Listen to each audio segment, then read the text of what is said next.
The Pandora Papers have been released and they expose politicians and wealthy people around the world allegedly secretly investing money. Of course, they've used international companies. Is it illegal? Is it wrong? Let me explain. Because in some instances, absolutely, totally illegal. In others, it could be, I said, it could be legitimate.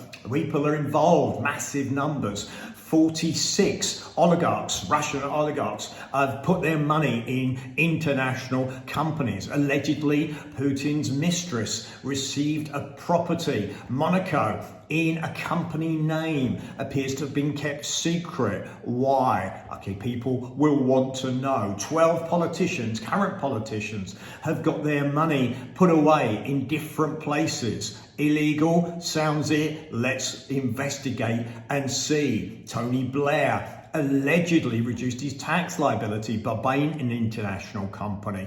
Actually doesn't sound so bad, although others may disagree. Property was owned by an international company. He bought the company, not the property. Therefore, he reduced his tax liability by $300,000. Legitimate? You decide. It's the rules. Actually, it's legal and it's correct in terms of there are certain things that people can do to reduce their tax liabilities. For example, invest in a pension reduces your tax liability. You buy duty free, it reduces your tax liability. If you decide that you want to invest in an ISA, it reduces your tax liability. In other words, there are legitimate things that you can do to reduce your tax. Buying an international company, if the country allows that to reduce your tax, then that's fine. But let's look deeper. We've got 90 Europeans who appear, multi-millionaires, appear to have put their money in secret. We've got the King of Jordan, while massive US aid was going into the country, protests on the street,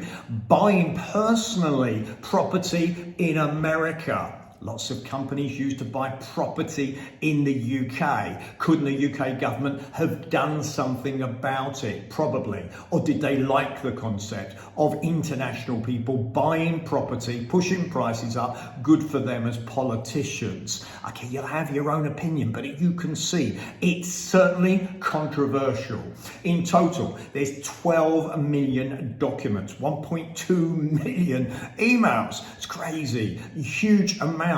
Money or companies in Panama, BVI, Cayman Islands, Bahamas, all of it exposed. You've had 600 journalists, get it right, 600 journalists in 117 different countries investigate. Okay, right now it's in the BBC, it's in the Guardian, it's in the New York Times. They're the ones that were the main people. But all those journalists will be publishing it. And of course, once your name's tarred, of course, it's difficult to go, yeah, but it was legitimate. Maybe it was, maybe it wasn't. But what we're seeing is the bulk of this, the bulk of it isn't legitimate. The bulk of it appears to be illegal.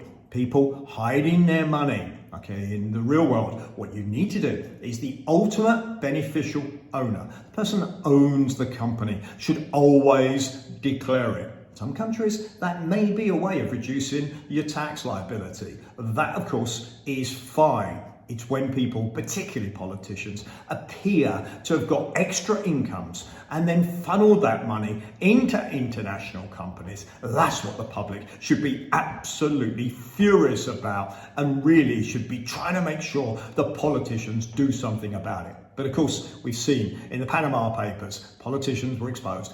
Has anything changed? Pandora Papers, again, massive publicity. Will it ultimately die down and people forget about it and go, that's the way it is? Maybe. Let's see.